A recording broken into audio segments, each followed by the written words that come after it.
Hello, everyone. Welcome to this show, Life in Progress, the personal and professional stories. Today, I'm going to invite a person whose passion is to make people understand that what is the real purpose of life, what the life is all about, how one can find the purpose, the passion, and the success in life. And not only the success, which many times the people just correlate with the wealth creation, with the finances. He makes people understand what is the meaning of holistic success in the life, how you can balance the wheel of your life. He talks about the mastery over your mind so that you can have the mastery in your life. His name is Michael Mintz, and he is one of the top 250 influencer on LinkedIn. I feel today so fortunate and so blessed that I'm having the time and opportunity to interact with Michael. And without a further delay, let's welcome Michael to this show so that we all can listen from him. We all can understand that what depth of knowledge and practical knowledge he's having, which can be easily implemented. So stay tuned till the end of this show.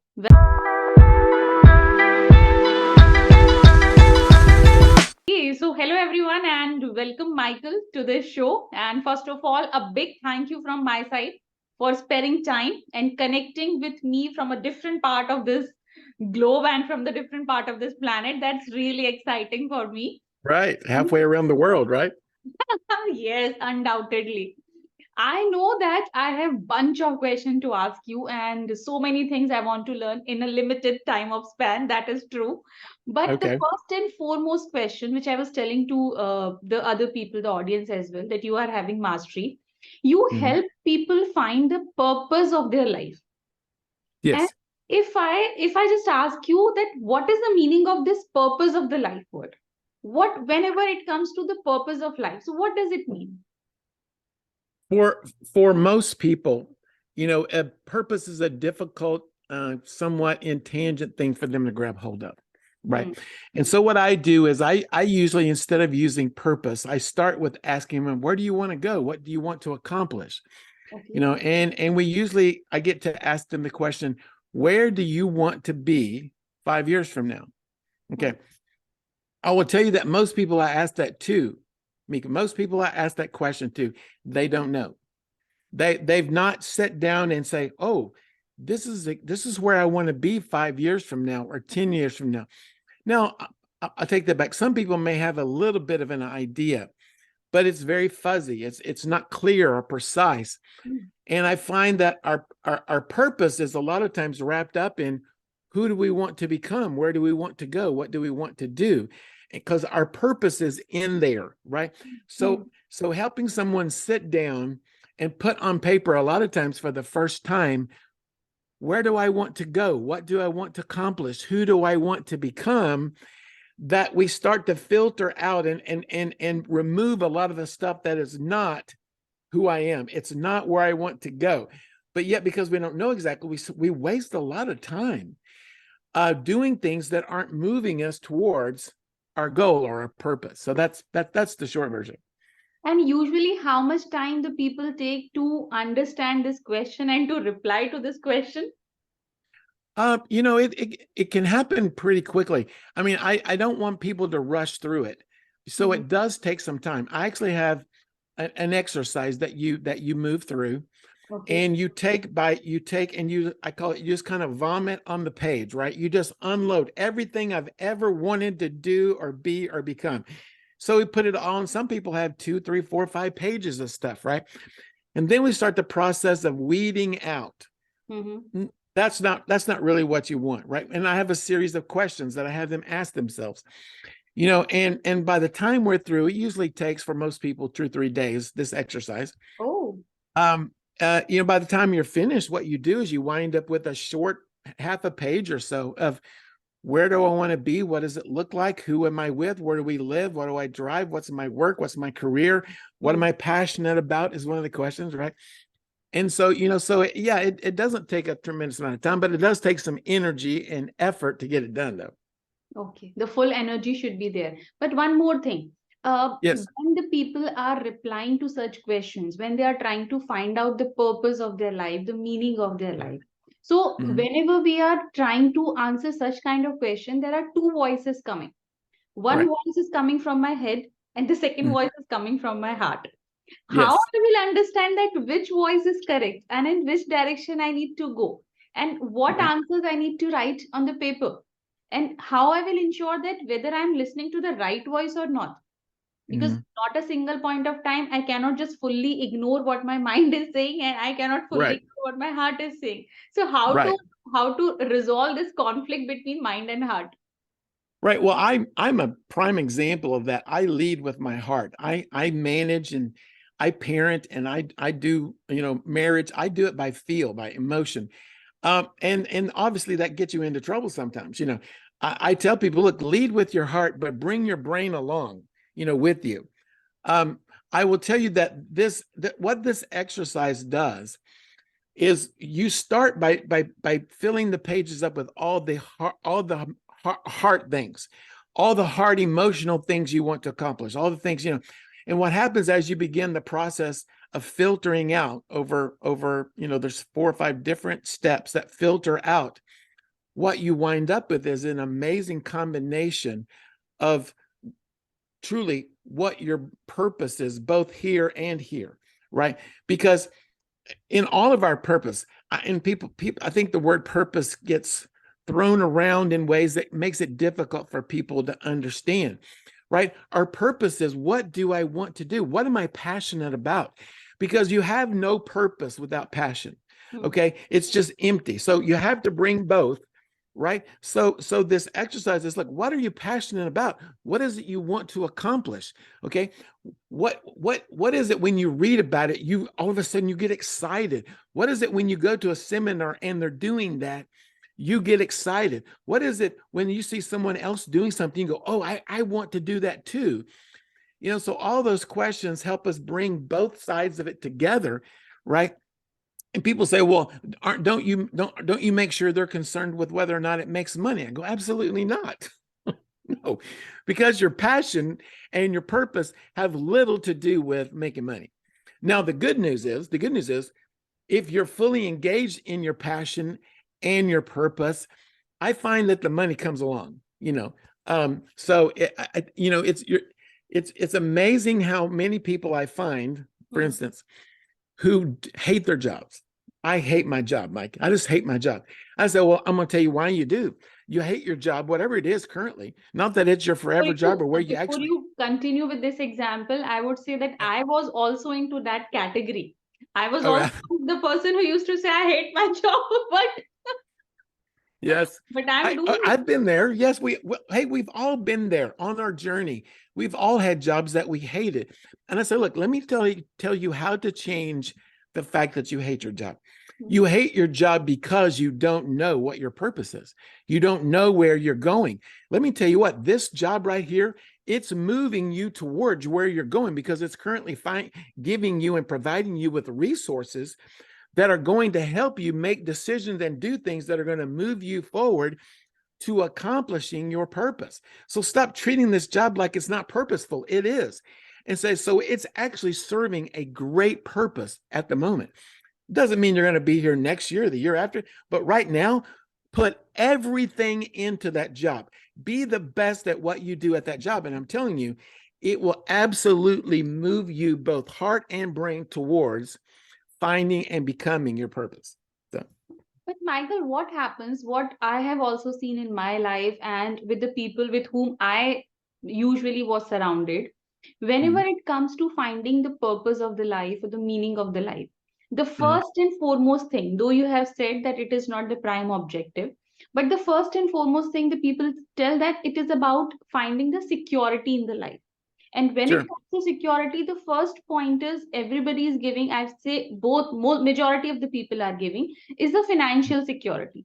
They say that Right, first let me take care of the financial security and then I'll think about the others wheels of life. Forget about right. the health, and spirituality comes just on a lighter, on very Mhm, later note in their life cycle. So mhm. how to deal with that condition? Any tips or any suggestions for those people? In fact, I also used to be fall in that category. I'm telling this. So you ask questions from the heart. That's good. I love that. You know, um, I'm going to start with this. Most of the people I mentor and or coach have been somewhat successful in their career, right? And what they found, because they put all of their focus, all of their thinking, all of their passion, all of their energy into becoming successful at work, what happened as a result is that they were not successful in all the other areas of their life because they were just solely focused on one part of life. It's just one part. And so you say, well, I have to make a living. I get that. I understand that. But at what cost? You know, at what cost do you want to be successful?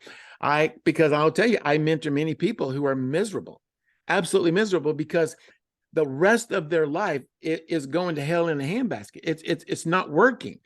You and I both know many people that have been extremely successful that hated life because money isn't purpose. Yes. Money is not a purpose, right? So becoming successful at life is a purpose, and that includes our career. But money itself, it's not a purpose. Our purpose is far more altruistic in nature. Okay, even if it's altruistic towards us, you know. And so I encourage people. I say, look, I don't know if you've ever read any Zig Ziglar. He's one of my favorite authors. Okay, and one of his famous things that he says that if you want to be successful in all life, help everyone around you become successful first. Okay. And that's my mantra. That's kind of my mantra. That's how I live my life. I want to help people be successful, not just in their career, because I help a lot of people do that as well. Right. And look, I'll tell you, I'm competitive as anybody. I like to win. Okay. So I'm competitive in nature. I'm like a lot of people. I grade myself. Did I make more money this year than I did last year? Right. So I have the same things rolling through my head, but at the same time, I've come to learn that the money itself is not what makes me happy. Okay. I will tell you, one of the things that has created the most joy in my life is understanding and moving towards and working towards my purpose in life, because it's my passion, right? So that's typically the answer I give people. Okay. And one more point which you have highlighted just now, that when I'm feeling that the other peoples in my vicinity should also be successful. So I believe you are highlighting one of the important role of a true leader, because a leader is only having that vision that everybody who comes in my vicinity should move ahead in a successful manner or in a sustainable manner. So Right. because you help the people in building their businesses and building their careers, you are a great business coach as well, and making people help in their businesses. So one important point where most of the entrepreneurs feel that they are stressed out or they are burnout, because they are not able to manage well with their family, with their personal life, and with their professional lives.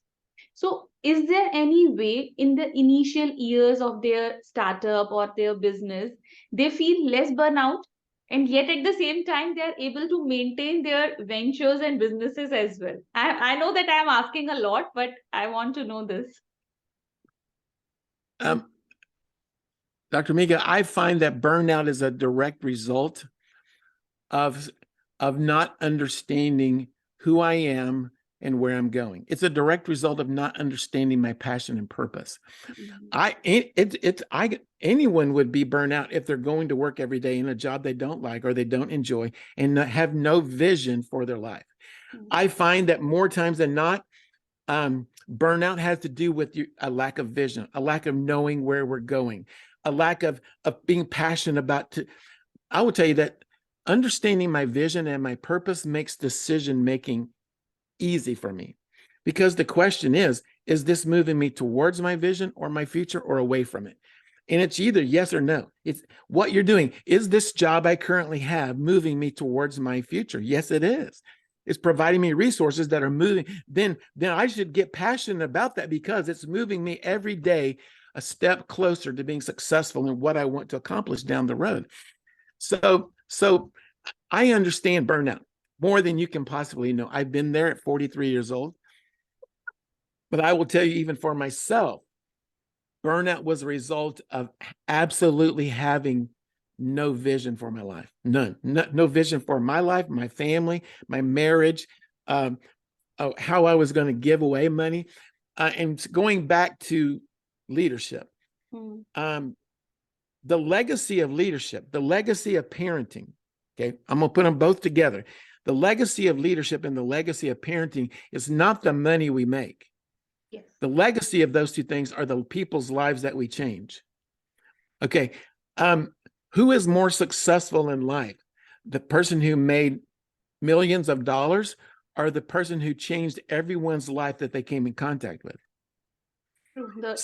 I guess yes. And I think if you're a leader, if you quote, and it doesn't matter what capacity, because the truth is we're leading ourselves. Until we learn how to lead ourselves, we're not much of a leader anyway.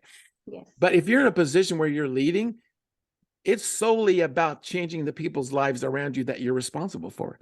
And if you're not, then you're not a leader, you're a manager. That's all you're doing. You're a manager, you're administrator, because leadership by definition is changing people's lives, moving them from here to here, right? So true, 100% true. And just one pointer I would like to add here to your explanation. Once I started learning about leadership, as you rightly said, that it is nothing about that in what capacity you are talking leadership. So when I started understanding this concept, I told to myself that I'm already leading 50 to 70 trillion cells which are present inside my body. So yes, if I'm able to lead, if I'm able to manage the exact harmony and the cooperation between those 52 trillion cells, so probably yes, I'm leading myself in a better way. And if I'm right, able to lead myself, then only I can think about leading others who are in my vicinity. So that absolutely, I was telling to myself again and again when it comes to leadership. But yes. again, yeah, please. No, I just wanted to add to that. Absolutely, that's true. You'll never be able to lead anyone better than you lead your own self. Yeah. I see a lot of people trying to lead others, right?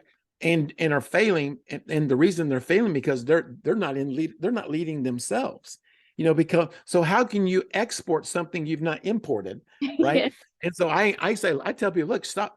You need to stop trying to lead others for a minute and stop and get hold of leading your own life, right? Leading your own daily life. What do you accomplish on a daily basis? Start leading it. Start leading the things you're thinking, because right now you're letting a lot of negativity enter into your thinking because you're not in control. You're not leading. Okay. So yeah, I love that. I love that topic. Michael, one point which you have again given me the clue to ask the question. You Sure. are telling that it's a best way to remove the negativity from your space and leading yourself towards the positive mindset. And even I was watching your today's topic that was all about moving towards the positive mindset. Because I am seeing you as one of the person who is leading all the aspects of life in a harmonious manner, in a sustainable manner. So I just want to know what is the secret, as per your understanding and your experience, that how one can lead himself or herself towards a positive mindset. Are there any specific keys which the person can adopt in their daily life or in their routine or in Sure. their habits? I think the first thing that Dr. Mika, that people have to understand is there's a difference between positive attitude and positive mindset. Okay. A positive attitude is about how you feel, and mindset is not about feel; it's about belief. Okay. So I greatly confused myself in my early life that I could put on a positive attitude and feel good about something, but it didn't change my mindset, because my mindset was it had a negative bias to it. Okay. And so when everything that's coming into your life is coming through the filter of negativity, and all you're owning and all you're grabbing about life is all the reasons to be negative, because there are plenty out there. There's plenty of things happening to our life that if I wanted to, I could grab hold of the negative aspect of that. Okay. But I found myself at 42 years old at a place where I was circling the drain. My self-sabotage to myself was so bad that I couldn't get anything to work. And that's what self-sabotage does, right? Every time you have a little bit of success, you find a way to make it crash and burn. And the reason why is because My belief is I don't deserve it. I shouldn't have it. All these negative beliefs wind up occurring, right? Because that's the way we think. Well, how do I change that, Mike? Well, you have to replace negative thinking with positive thinking. I have to replace why is life happening to me with why is life happening for me? I think everyone out there would agree that you never achieve real success without having a lot of failure. Well, if your mindset about failure is negative, all it's going to do is beat you down and you're never going to achieve. But everything, all the skills I have in my life, all the success I've had in my life has come as a result of failure and setbacks and challenges. And once we learn that that's a positive, that I spoke one time on failure is your friend, and it confused everybody, right? Why is failure my friend? I said, because it's the number one reason why you're going to be successful. If you take that failure and learn and grow from everyone, imagine if we were to learn and grow forward from every mistake we ever make. Exponentially, it's going to move us faster towards success in life and where we're going and what we want to accomplish. So positivity for me is something I wake up every day and I put on. Okay. I have people ask me all the time, do you wake up as positive and energetic, right, and enthusiastic as you sound? I go, well, of course not. No. Our human bodies are wired negatively, right? I mean, in the old days to protect us, right? But I have to wake up every morning and make the decision, in my morning routine is when I do that, that today I'm going to be positive. Today I'm going to be happy. Today I'm going to be enthusiastic. Today I'm going to smile. Today I'm going to change somebody's life. So you And I say find these words or you say these sentences to yourself when you wake up in the morning, how you yes, take yourself toward that mood? yes. Well, I've been a list of things I do. I have an I am list. I have an affirmation list, right, that I read about myself. One of those things for many, many years was life is happening for me, not to me. Until now, it's just who I am. It's how I think. I've said it so many times.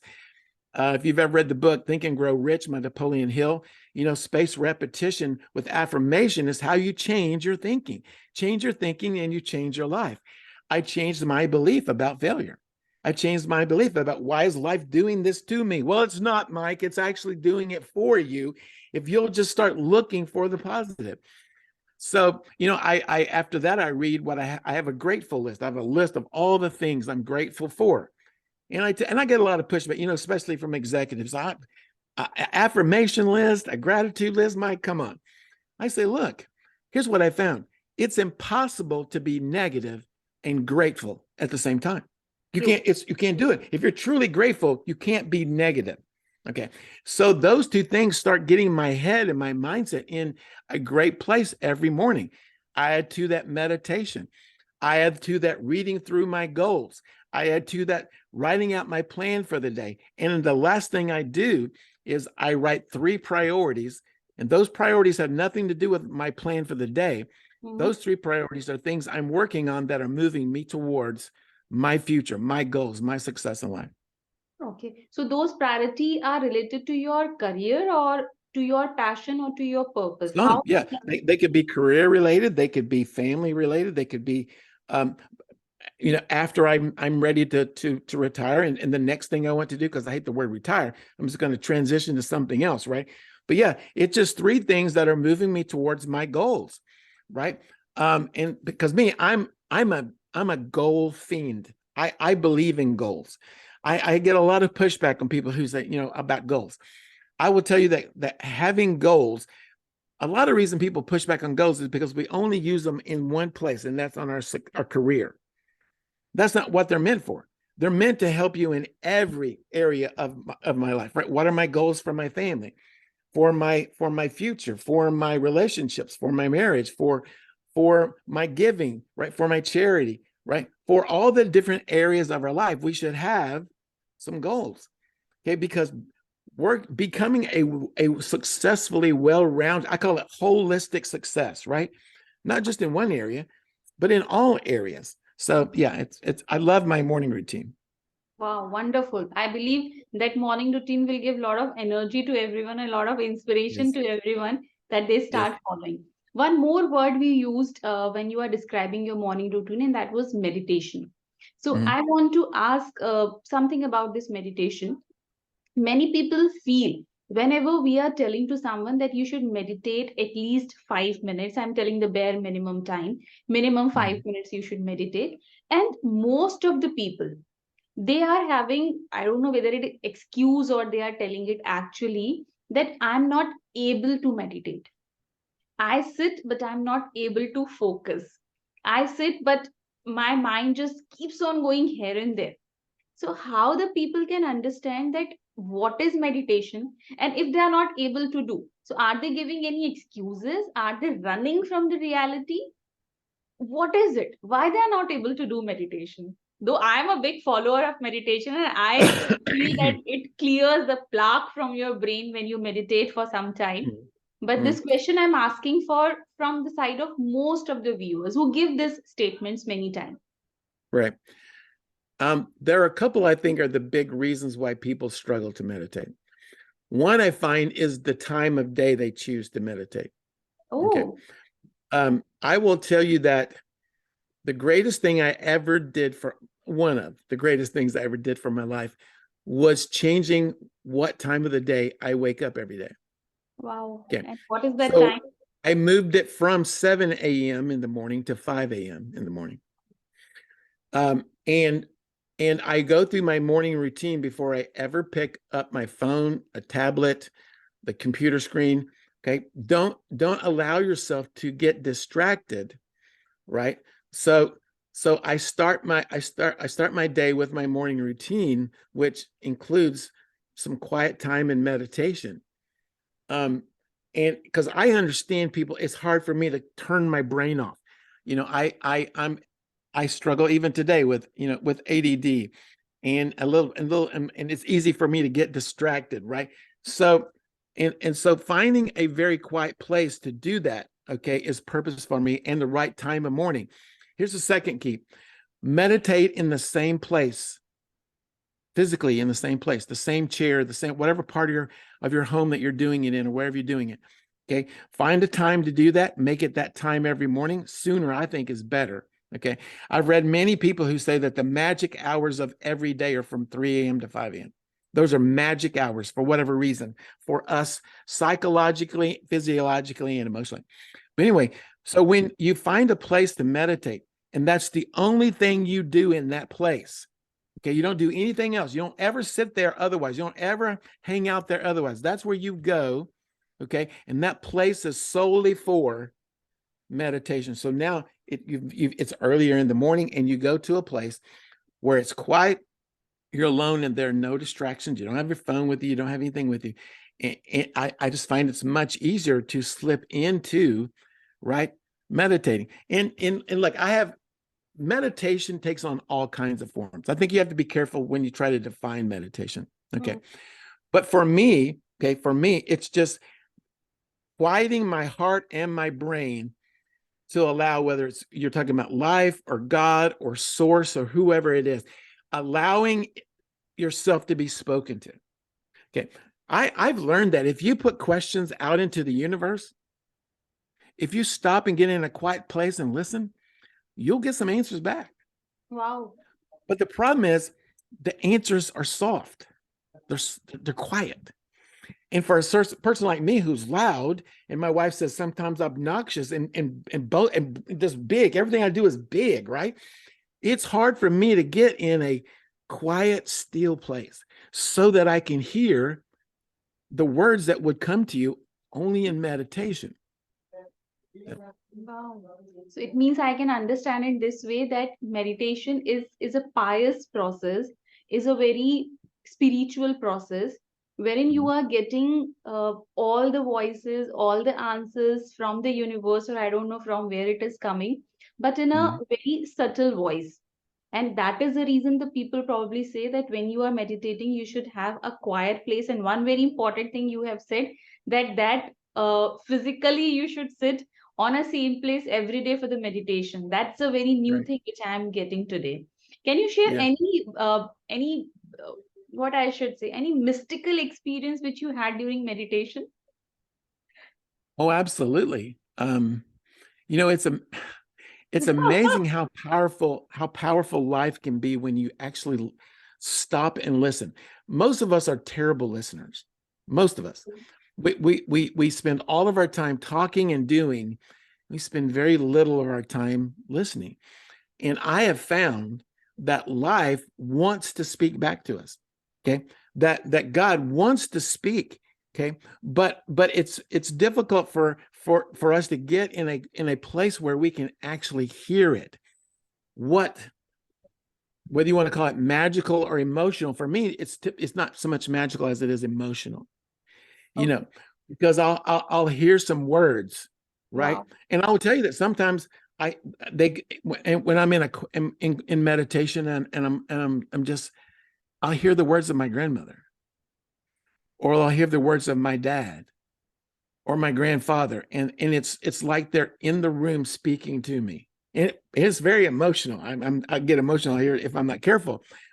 Um, and so when you hear the words of somebody that's important to you, speaking what I believe are words from life or from God through them, it magical or emotional for me, it's emotional to the point where, wow, I I didn't know that. I'll give you a good for instance. Earlier this year in January, I spent a week in the hospital, and I got a message from a friend that says, "Hey, I'm so sorry you're in the hospital, but I think it was probably purposeful." Like, what do you mean it's purposeful? For me, there's nothing purposeful about being in the hospital. And she said, "No, I think it is. Let's talk later."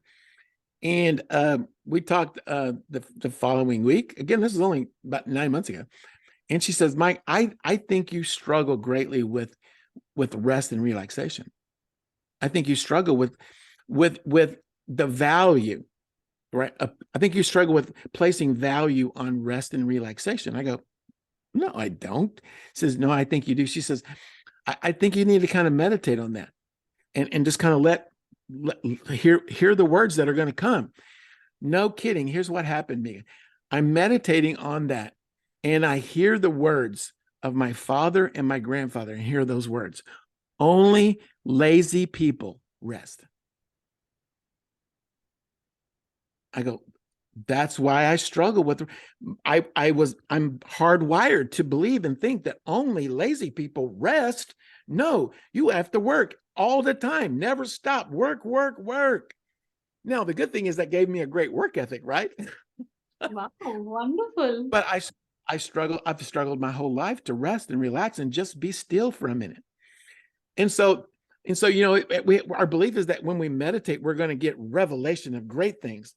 Well, that was a revelation, but not at the moment. It was, oh my gosh, how could I have missed that? And so now, as a result, I'm now rest and relaxation has now made it onto my list of goals, right? I would have never thought to put rest and relaxation on my list of having some goals underneath that heading True. until recently. So that's how meditation can change your life. Okay, wonderful. That's really means when you were sharing your experience, I was getting emotional and I was able to feel that subtle energy with which you were speaking all of that experiences. Okay, now Right. now Thank I'll you. just want to ask some personal questions. You can deny Sure. if you do not want to answer of those questions. I just want to know what is the source of energy for Michael? Oh, first and foremost, it's my faith. Second to that would be family. And third would be friendships, relationships. I'm a relational being, you know. So my biggest source of energy comes from my faith, from amazing family relationships that I get to have, and some friendships that I get to enjoy. And when I say friendship, I mean, you know, real friendship where, you know, they're the ones that are show up when you need somebody most, you know, and to help you through a difficult day or a difficult week. You know, friendships who call and encourage you on a daily basis or a weekly basis. Hey, keep doing what you're doing. I see what you're doing. You're doing great. Keep going. You know, surrounding yourself with people who encourage you, I think is a huge part of having a positive mindset. You have to surround yourself with people who care about your success, not that all they want to do is whine and complain and criticize, right? And that's why I warn people, look, be careful where you plug in social circles, right? Whether it's social media or just outside, people you get together with to have fun. You want to surround yourself with, first of all, like-minded people, but also people who are going to encourage you to be successful. And here's what I find. I find that in a lot of the groups that we're in, when we start to have some success, it starts to bother them, right? It becomes a problem. So that's why it's important, I think, to surround yourself with people who they're doing the same thing. They're moving up, they're growing, they're getting better, right? Because if you're the only one in your group that's growing and getting better, you're in the wrong group. You're in the wrong group, right? Because they're just going to want to pull you back, because this is the word you hear. So what do you think? You're better than us now? Well, yeah, because I'm doing something with my life. I'm passionate. I got a purpose, and you're just laying down and just being nothing. I gotta be careful. So yeah. Yeah, All right. wonderful. That was the answer. One point I'll add, if somebody is feeling that they are in the wrong room, they should change their room to the Michael's room, because he'll always push you to move ahead. And if somebody is feeling low, they should listen this podcast so that they feel elevated Yes. and can be a part of Yes. that. Look, it's not a hard thing to do when we say who in your life is not adding value. Who in your life is, in fact, not only are they not adding value, but they're pulling you down. I don't think it's hard for us to, to identify those things. And I've had people say, well, what if it's family members? I go, well, then what you have to do is you have to limit the time that you spend with them. Mm. And when they come and say, hey, how come I'm not seeing you very much? I've had family members I've had to say, look, I don't come hang out a bunch because you're negative. Okay. And I just decided I'm going to surround myself with positive people. I would love to come and have breakfast with you, but if we do, we're not gonna criticize and complain to everybody we know, right? So True, 100% true, and it actually happens. yes, So I have a bunch of questions, as I said initially, but I know you have a limited time spent. So one question which I want to ask, because you are highlighting the importance of relationship. And yes, now if I see across the world, the relationships are so fragile, the relationships are so hollow, the mm-hmm, relationships are so broken. The people, mm-hmm, I'm talking about the relationship between the husband and wife, between the mm-hmm, parents and their children, all kinds of relationships. They are so called intimate, but that intimacy is not there. The mm-hmm, people are finding so easy to move away. They are telling, I'm standing besides you, but till the time I'm getting a better one. So that is the thing which are happening in the relationships. And how can the youngsters, I'm asking this question from all of the youngsters, how can the youngsters understand that what is the true meaning of being in a healthy relationships, in a mm-hmm, faithful relationships, and how can they move in a better way in their life cycle, so that they are having their good companion with themselves. They are not right, having, definitely the arguments would be there, the conflicts would be there, but how can they mm-hmm, make themselves so wise, and they can elevate their level of thinking, so that they know that how to be in that relationship in a beautiful manner, because you have been into the relationship from the last so many years and in a beautiful manner. And right, one more point I will mention, I believe you are the only person in whose LinkedIn profile I have seen that you have specifically mentioned about your wife, about your daughters, about your grandchildren. And that is the thing which touched me a lot. And that was a reflection that how much value you give to the relationships. yes. Relationships are big on the list for me. As you had said before, that's where most of my strength comes from. I'll start by telling you this, that most relationships suffer because of the belief, right, that the person I'm in a relationship is supposed to make me feel happy, joyful. They're supposed to add value to my life, right? Okay. And that's a misnomer. That's so grossly understood.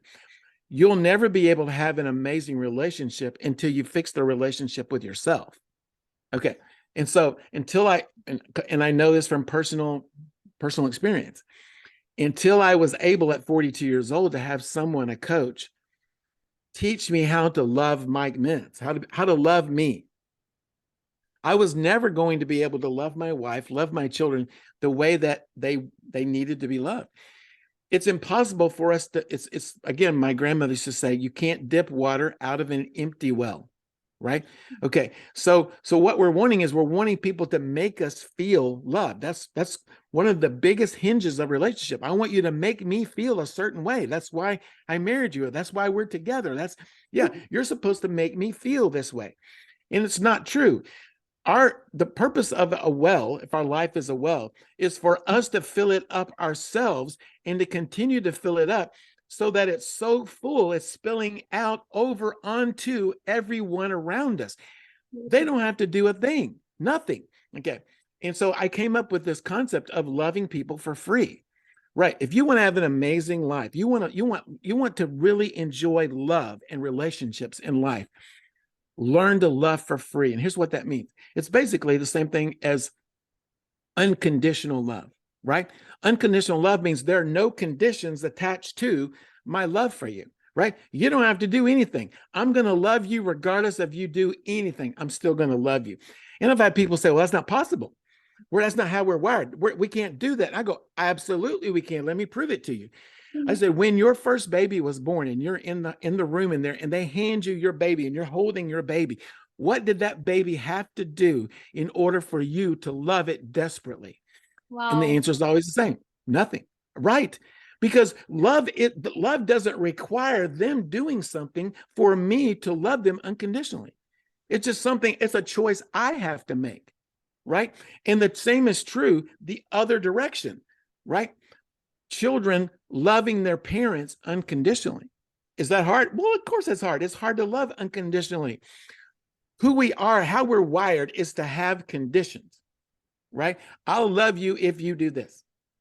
I'll love you if you do this. But if you don't do that, I'm not going to love you anymore. Well, then, my friend, then you don't understand love, right? You don't understand love. Love is unconditional in its truest form. Okay, in its truest form. So when we can begin to love people for free, okay. Now, so I've had guys who I share this with, and they say, well, how long am I supposed to do that for? My wife loves me for free. I don't know, maybe forever. I don't know how long it's going to take for her to get on board. But I say, here's what I know. I know that anybody in a relationship with someone who's loving them for free, at some point, they're going to want to reciprocate. So can you imagine, Mika, can you imagine a relationship where you're both loving each other for free? You don't have to do anything. I just love you because I love who you are. It's life-changing when two people are loving each other for free with no conditions. It's life-changing when you're loving your children for free with no conditions. Okay. Now, that doesn't mean you don't parent. That doesn't mean you don't have to discipline, right? Because that's purposeful. That's actually loving for free. Okay. But again, one of those life transformational things for me at that age, I think probably that was as big as learning how to create a future for my life. That's one of the bigger things that, that was transformational in my life, So Wow. hope that was helpful. I love that idea, loving for free. Oh my God. I believe that was a magical moment for me today. That love for Thank free. That's super. That's super great. Just last question, I would say. I know I have taken too much time and I'm telling No, you. you're good. We're good. I'm telling it again and again. What the last thing I just want to ask, that if somebody is moving towards the path of transformation, for example, somebody has decided that yes, I need to transform my life. So that decision has been taken by the person.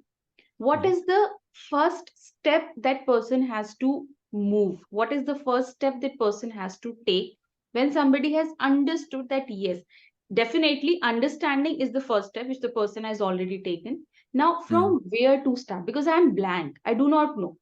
Should I need to go and find a mentor first?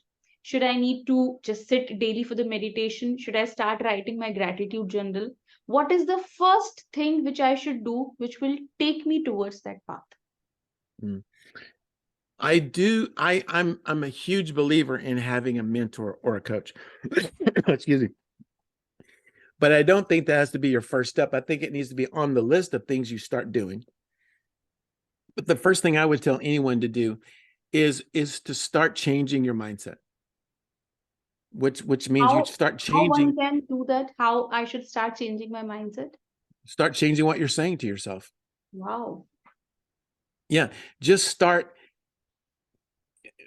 When we stop and listen to the things we're actually saying to ourselves, when we get in a quiet place and we hear the voices, we hear the sentences, we hear the things, for many people it's incredibly negative.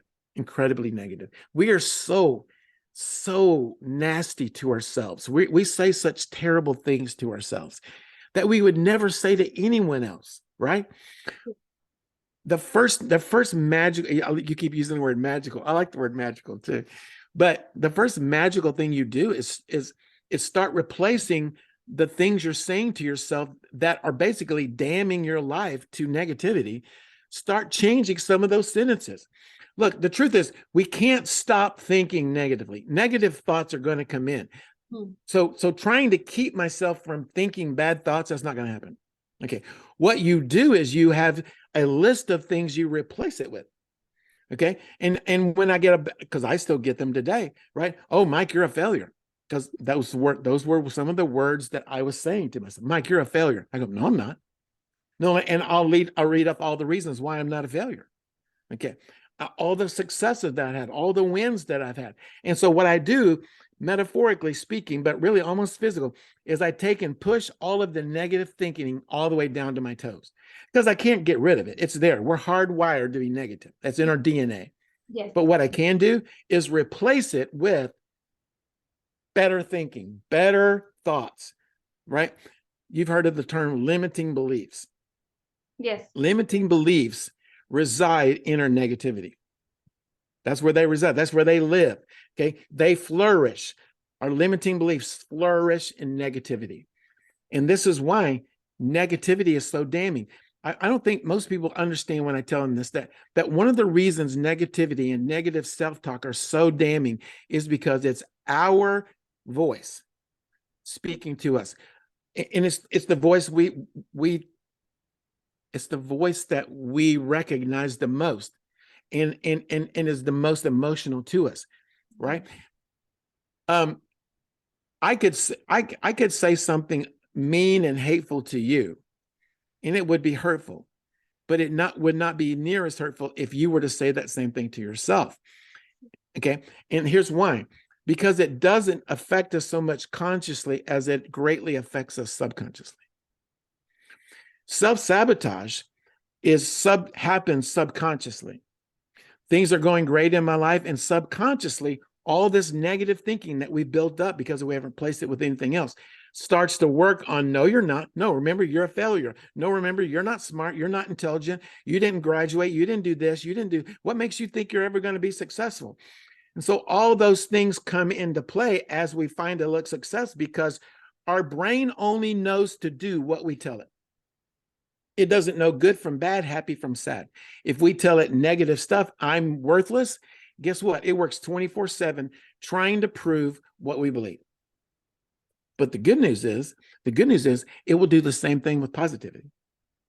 If we're feeding our brain with positivity, now our brain is working all night 24/7 trying to cause that to occur rather than all the negative stuff we used to tell ourselves. Wonderful, wonderful. And when you was explaining this thing, one thing was going in my mind, that what seeds you are sowing to your mind, whatever you will sow, and so shall you reap. There are Yes. small things which we are listening since childhood, but probably, I don't know, because of a lot of mental clutter or chatter which we are doing with ourselves continuously, we are not Mhm. able to understand and listen to ourselves, which you are telling continuously. Right. And Right. I know that I can talk to you in length for as many questions as I'm having, but I know there are certain limitations for this particular episode. And now, honestly, I'm coming to my last question. This is, believe Okay. me, my last question. That what now? It's again the personal one. What is the most important thing which you still want, which you are still feeling that it is yet to be done from your side? The most important thing, which still you are feeling, it is to be done now. It is in your to-do list, and it is the most important thing. The most important thing, I for me, because it's a job that you never get done, obviously. Okay, Yes. for me, it's leaving a legacy of leadership with my children. Wow. Okay. Um, you know, and for me, because leadership, it doesn't matter if you're a homemaker, right? You work in the home and you're a mom, or you're a CEO of a company. Okay.